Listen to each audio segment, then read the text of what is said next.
Good morning. Welcome to the English tea classes. English tea classes में आपका स्वागत है। आज है 19 जून 2020 और 19 जून को जो एडिटोरियल है ये इसका टाइटल है at the high table. At the high table, high table का मतलब होता है कि ऐसा किसी भी विशिष्ट संस्थान में। तो विशिष्ट संस्थान का यहाँ पे मतलब है, हाई टेबल का यहाँ मतलब है यूनाइटेड नेशन से।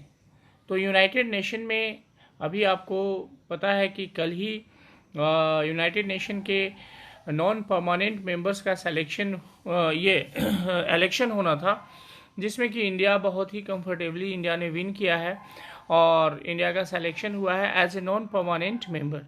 आपको ये पता होगा ही कि इंडिया यूनाइटेड नेशंस में जो परमानेंट मेंबर हैं, सिक्योरिटी काउंसिल के जो परमानेंट मेंबर्स हैं वो 5 हैं और ये 5 के अलावे समय समय पे नॉन परमानेंट मेंबर का इलेक्शन और सिलेक्शन होता रहता है, जिसमें कल इंडिया ने बहुत ही कंफर्टेबली विक्ट्री हासिल की है।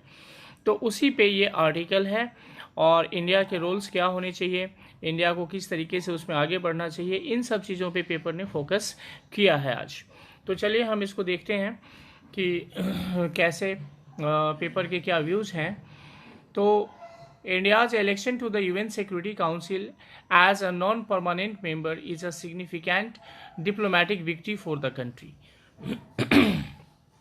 इंडिया का जो इलेक्शन हुआ है यूनाइटेड नेशन सिक्योरिटी काउंसिल के नॉन परमानेंट मेंबर के रूप में, एज और नॉन परमानेंट मेंबर यानी उसके रूप में, is a significant diplomatic victory. यह एक सिग्निफिकेंट का मतलब होता है बहुत बड़ा, बहुत महत्वपूर्ण, और डिप्लोमेटिक विक्ट्री ये बहुत ही बड़ी कूटनीतिक जीत है फॉर द कंट्री, देश के लिए।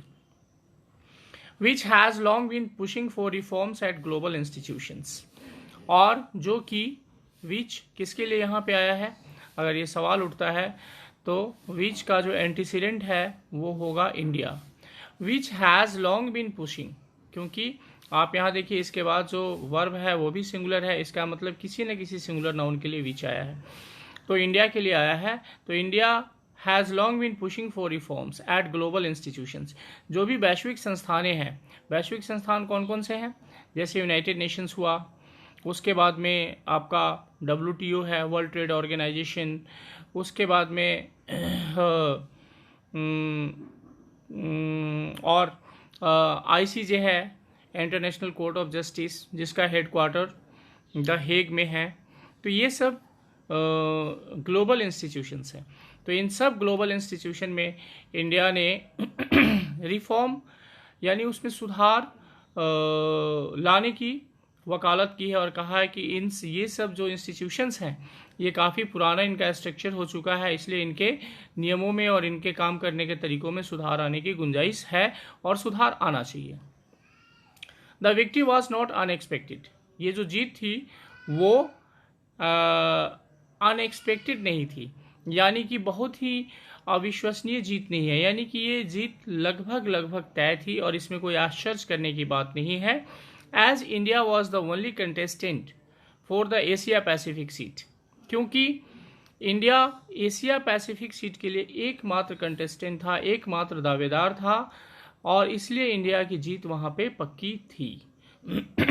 अब यहाँ पे देखा जाए द वनली का जो यूज़ हुआ है, तो ये चीज़ आप ध्यान रखिएगा कि वनली और वनली वन, इन सब के पहले द आर्टिकल का यूज़ होता है। He is the only one of the candidate who can, he is the only one of the candidates who can do this job, वह उन सभी कैंडिडेट्स में से अकेला है जो ये काम कर सकता है।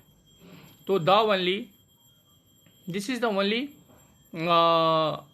कार दैट रन्स फास्ट, ये एकमात्र कार है जो कि तेज चलती है। तो वनली और द वनली, यानी वनली के साथ में द का यूज़ होता है और वनली वन के साथ भी पहले उसके द का यूज़ होता है। But the Indian foreign policy establishment took no chances, लेकिन जो भारतीय विदेश मंत्रालय है, एस्टैब्लिशमेंट का मतलब संस्थान, तो भारतीय जो विदेश मंत्रालय है टुक नो चांसेस, उसने कोई भी कोताही नहीं बरती, कोई भी चांस नहीं लिया। As the election would be done by secret ballot at the UN General Assembly, क्योंकि ये जो इलेक्शन होना था ये सीक्रेट बैलेट, गुप्त मतदान इसमें होना था। कहाँ होना था? Eight the UN General assembly, UN General assembly में होना था। And 2/3 of the votes were needed for victory, और इस सीट के लिए, जीत पाने के लिए इसमें 2/3 वोट्स की आवश्यकता थी। तो 2/3 वोट भी चाहिए थे इंडिया को, और उसके साथ साथ ये सीक्रेट बैलेट पेपर पे ये इलेक्शन हुआ था, इसलिए इंडिया ने कोई भी कसर नहीं छोड़ी थी इसमें जीत हासिल करने के लिए। अब आइए यहाँ पे देखते हैं कि आर्टिकल द का यूज़ हुआ है। तो द का यूज़ इसलिए हुआ है, इसके दो फैक्टर हैं। एक तो यूएन जनरल असेंबली, ये क्या है? ये एक संस्था का नाम है, एस्टैब्लिशमेंट का नाम है। तो जब भी कोई एस्टैब्लिशमेंट या किसी संस्था का नाम आता है, चाहे वो प्रॉपर नाउन ही क्यों नहीं हो, उसके पहले द का यूज़ होता है, पहली बात। दूसरी बात यह है कि यूएन जनरल असेंबली का फुल फॉर्म होता है यूनाइटेड नेशंस जनरल असेंबली। तो जब भी किसी देश के नाम या संस्था के नाम के पहले यूनियन, यूनाइटेड, रिपब्लिक आदि आता है, पहले नहीं यानी उसके बीच में कहीं भी, तो उन देश और संस्था के नाम के साथ आपको आर्टिकल का यूज़ करना पड़ता है। तो एक यूनाइटेड भी है और दूसरा ये संस्था है, इसलिए आर्टिकल का यूज़ होगा।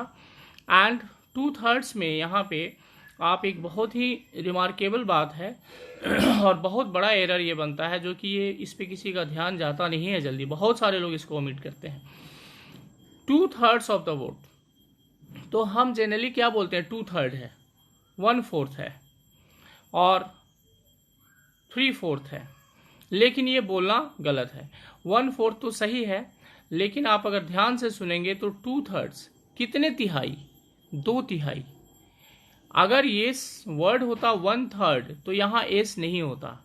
1/3 का मतलब 1/3, तो 1/3 सिंगुलर हुआ। लेकिन चूंकि 2/3 अब कितने तिहाई हैं? 2/3 हैं। तो जब 2 हैं तो प्लुरल है, तो वो थर्ड में आपको एस ले लेगा, क्योंकि 2/3 चाहिए, 1/3 नहीं। अगर वही 1/3 होता तो यहाँ एस नहीं लगता, लेकिन 2/3 होगा क्योंकि 2/3, 1/3 नहीं 2/3, तो ये प्लुरल डिमांड कर रहा है, इसलिए 2/3 होता है। 3/4 नहीं होगा, 3/4 होगा, क्योंकि 3/4। चौथाई कितना हिस्सा? तो चौथाई का 3 हिस्सा, यानी 1/4, 2/4 और 3/4, तो ये प्लुरल है। तो 3/4 होगा, 3/4 नहीं होगा, 2/4 होगा, 2/4। 2/4 नहीं होगा, हाँ 1/4 होगा, क्योंकि 1 का मतलब 1/4 है, तो ये सिंगुलर है। India secured the seat with 184 votes. India को 184 वोट मिले in the 193 strong general assembly, और इसकी जो संख्या 193 है और जनरल असेंबली की, उसमें से इंडिया ने 184 वोट हासिल किए। अब यहाँ देखिए फिर से आर्टिकल का यूज़ हुआ है। आर्टिकल का यूज़ क्या किस लिए हुआ है? क्योंकि 193 स्ट्रॉन्ग जनरल असेंबली, ये पूरा मिलकर के एक नाउन फ्रेज बन रहा है। हालांकि इसके पहले 193 आया है, लेकिन 193 जो महासभा, 193 सदस्यों वाली महासभा, ये एक नाउन बना रहा है, और इस नाउन के पहले, ये नाउन या नाउन फ्रेज है, इसके पहले आर्टिकल का होना जरूरी है। Mexico, Norway and Ireland were also elected as non permanent members. इन देशों की भी का भी इलेक्शन हुआ है नॉन परमानेंट मेंबर्स के रूप में। While Mexico won the Latin American seat uncontested. Mexico ने लैटिन अमेरिकन जो सीट है उसको अनकंटेस्टेड, यानी कि उस पर और कोई उम्मीदवार नहीं थे, कोई उस पर लड़ाई नहीं हुई है, एक तरफा उन्होंने जीता है। Norway and Ireland emerged victorious from a 3-वे कंटेस्ट। नॉर्वे और आयरलैंड जो है वो विजयी हुए हैं, कैसे? फ्रॉम अ 3-वे contest for the western Europe and other group seat. जो वेस्टर्न यूरोप और अदर्स ग्रुप सीट है उसके 3-वे, 3 चरण या 3 तरीके से कॉन्टेस्ट हुए हैं, उस कॉन्टेस्ट में, उस चुनाव में वो लोग जीत हासिल किए हैं। Canada fail to win enough votes in this group. Canada को इस ग्रुप में पर्याप्त वोट, एनफ वोट्स मतलब पर्याप्त वोट नहीं मिले हैं। Neither Kenya nor Djibouti, D silent होगा यहाँ पे। तो केन्या और Djibouti which were contesting the seat from of Africa, ये लोग अफ्रीका कॉन्टिनेंट से लड़ रहे थे सीट के लिए, वोन और 2/3 मेजोरिटी। तो इनको 2/3 बहुमत नहीं मिला है, क्योंकि नाइदर यहाँ पे आ चुका है पहले, तो केन्या और जिबूती दोनों में से किसी को भी 2/3 बहुमत नहीं मिले हैं। और फिर से यहाँ पे आइए कि और 2/3 मेजोरिटी यहाँ पे 2/3 मेजोरिटी है जो कि प्लूरल नाउन है, क्योंकि 2 में थर्ड 2/3, तो 2/3 है तो 2/3, 1/3 फिर 1/3, 2/3, तो यहाँ पे थर्ड में एस लगा है, प्लूरल नाउन हो गया है। लेकिन चूंकि ये प्लूरल होने के बावजूद भी यहाँ पे ए लग रहा है, और ए एन का यूज जो होता है वो सिंगुलर नाउन के पहले होता है। तो कहने का मतलब कि 2/3 बहुमत की जो इकाई है वो तो एक ही है, यानी कि 2/3 बहुमत का यूनिट एक ही है, तो वो 2/3 बहुमत मिलकर के एक सिंगुलर यूनिट बना रहा है। जैसे कि आप नाउन के चैप्टर में पढ़ेंगे कि 500 रुपीज़ होता है, 500 नहीं होता है, क्योंकि 500 का वो एक नोट है, इसीलिए 500, 500 के नोट पे आप देखेंगे तो 500 होगा, 500 नहीं होगा। उसी तरीके से होता है ऑफ 5 ईयर प्लान, पंचवर्षीय योजना को ऑफ 5 ईयर प्लान कहते हैं। जबकि 5 है तो ईयर्स होना चाहिए, लेकिन नहीं, वो 5 सालों की एक ही योजना है, तो 5 साल मिलकर के वो एक ही यूनिट बनाते हैं, इसलिए ऑफ 5 ईयर प्लान होता है। तो इस तरीके से यहाँ पे 2/3 मेजोरिटी की एक यूनिट बनती है, इसलिए आर्टिकल ए का यूज हुआ है।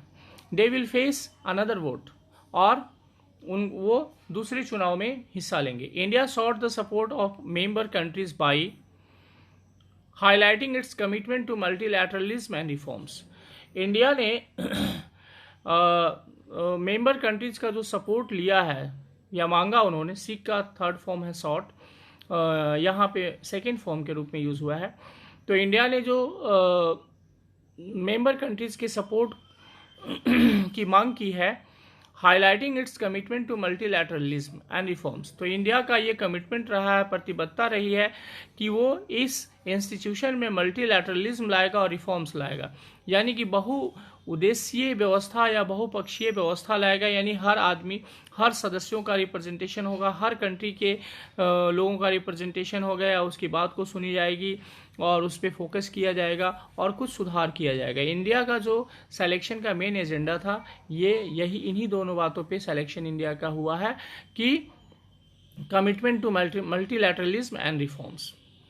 Ahead of the vote, vote के पहले India had launched a campaign, India ने एक अभियान चलाया था, campaign brochure which highlighted its demand for transparency, जिसमें इंडिया ने ये मांग की थी कि अब समय आ गया है कि यूनाइटेड नेशंस में पारदर्शिता आए, पारदर्शिता लाई जाए in mandates for UN peace keeping missions and push for the India led comprehensive convention on international terrorism.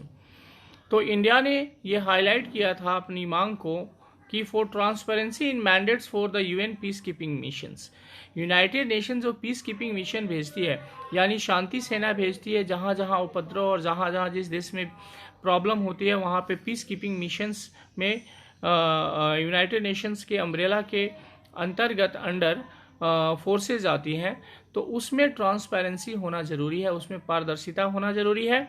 And push for the India led comprehensive convention और इंटरनेशनल टेररिज्म, और इंडिया के नेतृत्व में जो इंटरनेशनल टेररिज्म पे comprehensive convention होना है, जो बैठक होनी है, उसको भी आगे बढ़ाई जाए, यानी उस पर भी काम किया जाए। तो ये 2 एजेंडा इंडिया ने रखा था। एंड तीसरा एजेंडा जो है, and call for joint efforts for UN reform and expansion of the security council, और इंडिया ने ये मांग की थी, आह्वान किया था कि यूनाइटेड नेशंस में सुधार की जाए, रिफॉर्म किया जाए और उसका विस्तार किया जाए, एक्सपेंशन, उसके सिक्योरिटी काउंसिल का विस्तार किया जाए। यानी कहने का मतलब यह है कि इंडिया चाहता है कि यूनाइटेड नेशंस के सिक्योरिटी काउंसिल में इंडिया को भी परमानेंट मेंबर के रूप में शामिल किया जाए, और ये दशकों से इंडिया की कोशिश रही है, लेकिन किसी न किसी वजह से ये कोशिश कामयाब होती हुई आज तक नहीं दिखी है।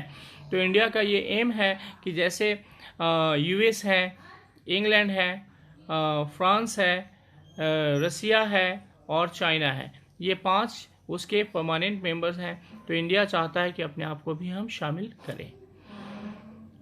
अ new orientation for a reformed multilateral system, India ने ये कहा है इंडिया के as laid out by external affairs minister S Jaishankar, विदेश मंत्री एस जयशंकर के द्वारा ये बात कही गई है कि अ new orientation for reformed multilateral system, कि एक बहुपक्षीय और सुधरा हुआ नया बना हुआ एक संस्था यूनाइटेड नेशन को बनना चाहिए। ए न्यू ओरिएंटेशन, एक नया झुकाव, एक नई उन्मुखता दिखानी चाहिए। किस लिए?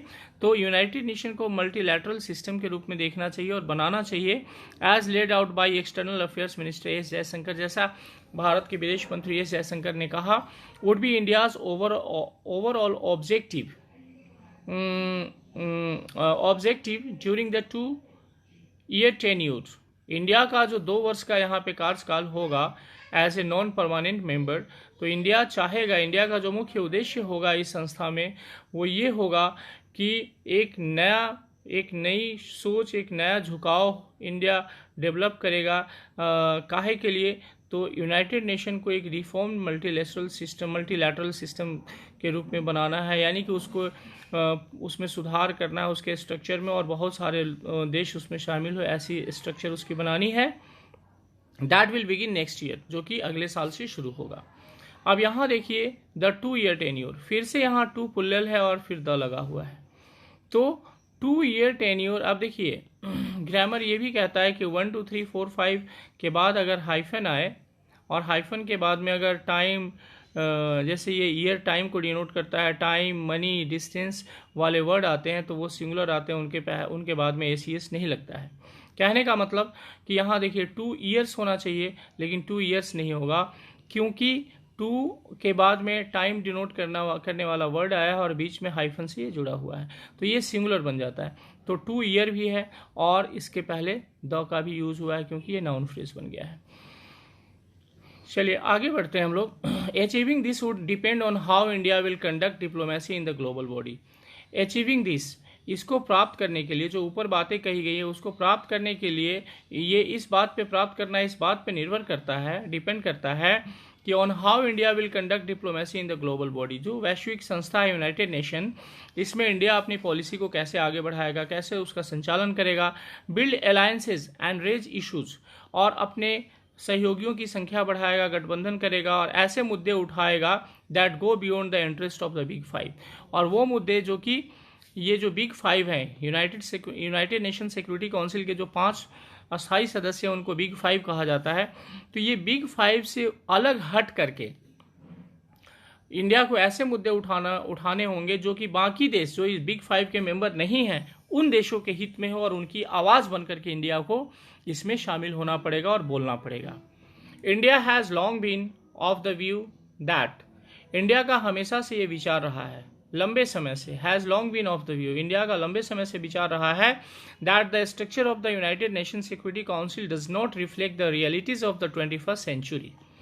कि structure of the United Nation security council, UN security council का जो स्ट्रक्चर है, ढांचा है, वो does not reflect the realities of the 21st century. वो 21st सेंचुरी की जो वास्तविकता है, जो बदले हुए हालात हैं, उसको वो परिदर्शित नहीं करता है, उसको वो परिलक्षित नहीं करता है। इसलिए इसके ढांचे में, इसके स्ट्रक्चर में चेंज होना जरूरी है। It has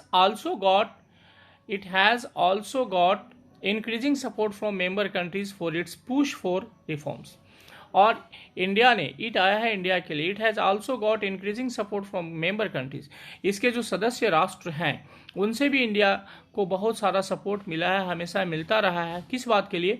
for its push for reforms, कि इंडिया जो इसमें रिफॉर्म्स चाह रहा है, उस रिफॉर्म्स के लिए इंडिया के साथ साथ कुछ और मेंबर कंट्रीज हैं, विश्व के जो कुछ देश हैं वो भी इंडिया का साथ समर्थन दे रहे हैं यूनाइटेड नेशन में रिफॉर्म्स के लिए। But the 5 permanent members of the Security Council have resisted these attempts. लेकिन सिक्योरिटी काउंसिल के जो 5 परमानेंट मेंबर्स हैं, अस्थायी सदस्य हैं, उन्होंने इस कदम का हमेशा विरोध किया है, रेजिस्टेड, उन्होंने इसका विरोध किया है, इसको रोका है कि नहीं, यूनाइटेड नेशन सिक्योरिटी काउंसिल के परमानेंट मेंबर्स की संख्या नहीं बढ़ाई जानी चाहिए। The covid pandemic has already shaken up the global order. जो कोविड-19 महामारी है उसने पहले ही वैश्विक व्यवस्था को, ग्लोबल ऑर्डर, पूरी दुनिया की व्यवस्था को हिला के रख दिया है, झकझोर के रख दिया है। And sharpen the rivalry between the US and China, और यूएस और चाइना के बीच में जो प्रतिस्पर्धा है, जो एक कटुता की भावना है, उसको तेज कर दिया है। शार्पेंड, उसको तेज कर दिया है, तीखा कर दिया है। देखिए यहाँ यूएस के पहले भी द का यूज़ हुआ है, यानी कि यूनाइटेड नेशंस, यूनाइटेड स्टेट्स होता है, ठीक है। तो यूनाइटेड स्टेट्स में यूनाइटेड वर्ड आया है, द ले लिया है इसने। It has also opened up fresh debates on strengthening multilateralism and multilateral institutions.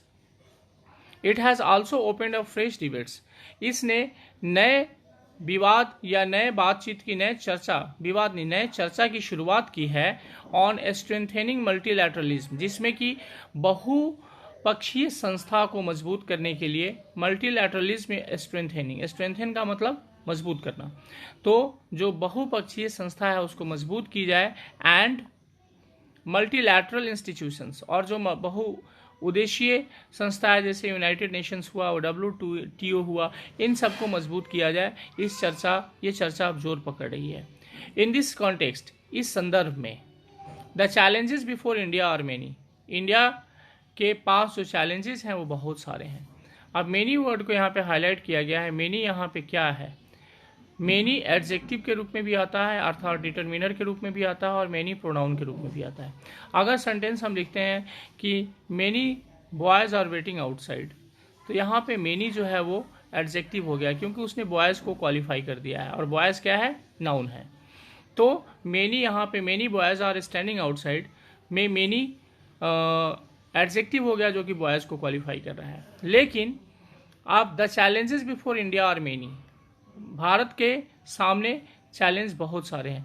तो मेनी का मतलब क्या हुआ? चैलेंजेस। चैलेंजेस क्या हुआ? नाउन हुआ, और नाउन के बदले में जो आता है वो क्या होता है? प्रोनाउन होता है। तो यहाँ पे मेनी जो है वो प्रोनाउन हो गया। मेनी रिफ्लेक्ट कर रहा है चैलेंजेस को। The security council is one of the most important multilateral decision making bodies. Security council जो है वो दुनिया के एक प्रमुख मल्टीलैटरल डिसीजन मेकिंग बॉडीज़ है, यानी कि बहुपक्षीय या बहुदेशीय नीति निर्माण करने वाली एक संस्था है। Where the contours of global geo politics are often drawn, जहाँ पे जियो पॉलिटिक्स, वैश्विक राजनीति की रूपरेखा तैयार की जाती है। यूनाइटेड नेशन के सिक्योरिटी काउंसिल में पूरी दुनिया की राजनीति और दुनिया की दशा दिशा की रूपरेखा तैयार की जाती है। India should avoid the temptation of taking sides at a time, India को इससे बचना चाहिए कि वो किसी का पक्ष ले।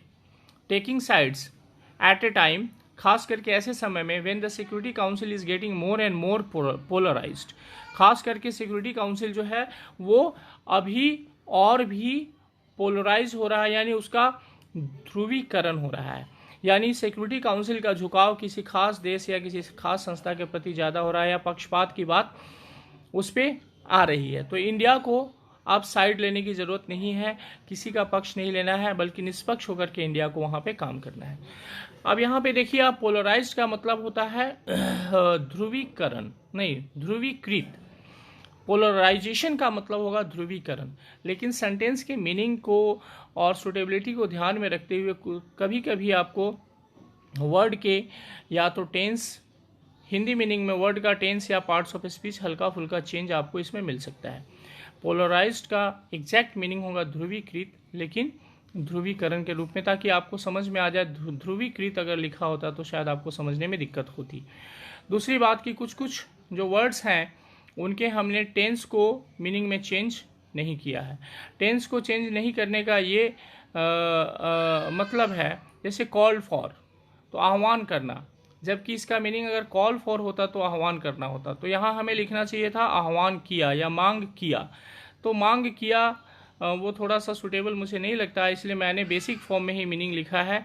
टेंस चेंज है लेकिन उसका हिंदी मीनिंग हमने प्रेजेंट टेंस में ही लिखा है। तो ये सब समझने की बात है और आप इसको समझ रहे होंगे, ये इसको आप गलती नहीं समझेंगे। तो आगे आते हैं। तो इंडिया को इस मुंह से बचना चाहिए, जबकि सिक्योरिटी काउंसिल बहुत ज़्यादा पोलराइज्ड हो रहा है। और आगे है to serve its interest and push for its agenda of multilateralism and reforms. India अगर चाहता है कि अपना एजेंडा जो है मल्टीलैटरलिज्म, यूनाइटेड नेशन में उसकी सदस्यों की संख्या बढ़े और उसमें सुधार हो, अगर इस एजेंडा को आगे लाना चाहता है तो India should adopt value based positions. तो इंडिया को गुणों के पे आधारित स्थिति पे काम करना पड़ेगा, यानी वैल्यू बेस्ड जो पोजीशंस होते हैं, जो कर्तव्य होते हैं, जो कि न्याय और निष्पक्षता पे आधारित हो, ऐसे इस तरीके से इंडिया को उस संस्था में आगे बढ़ना पड़ेगा। That are not transactional, aspire for the leadership of the non permanent members of the council and be the voice of the weaker nations, and that are not transactional, और वो एक दूसरे को मतलब वो जो इंडिया का जो बिजनेस या इंडिया का जो वहाँ पे रुख होना चाहिए वो ट्रांजैक्शनल नहीं होना चाहिए। कहने का मतलब लेन देन पे आधारित, या फिर आपने हमारे लिए कुछ किया तो हम आपका सहयोग करें, हम आपका साइड ले क्योंकि आप मेरे मित्र हैं, वो मेरे दुश्मन हैं, उनकी बात को हम दरकिनार करें, ऐसा कुछ नहीं होना चाहिए। ट्रांजैक्शनल नहीं होना चाहिए, क्योंकि ट्रांजैक्शनल का मतलब क्या होता है, लेन देन से संबंधित। बैंक में आप कुछ डालते हैं, पैसा डालते हैं तो फिर आपको पैसा देता है, तो ट्रांजैक्शनल नहीं होना चाहिए। Aspire for the leadership of the non permanent members of the council, और इंडिया को एस्पायर फॉर का मतलब होता है हमेशा आकांक्षा रखना, चाह रखना कि leadership of the non permanent members, कि यूनाइटेड नेशंस में जितने भी नॉन परमानेंट मेंबर्स हैं, 5 के अलावा बहुत सारे नॉन परमानेंट मेंबर्स हैं, तो उन सब मेंबर्स का नेतृत्व इंडिया कर सके वहाँ पे सिक्योरिटी काउंसिल में, and be the voice of the weaker Nations, और जितने भी गरीब राष्ट्र हैं उनकी आवाज़ के रूप में इंडिया उभरे, उनकी आवाज़ को बुलंद करे और उनकी कमियाँ और उनकी मांग को दुनिया के वैश्विक पटल पे रखे और उनका सपोर्ट करे, ताकि इंडिया एक स्ट्रॉन्ग नेशन बन करके उभरे। चलिए, तो this is the end of the editorial. Thank you. Thanks a lot for joining me. Thank you.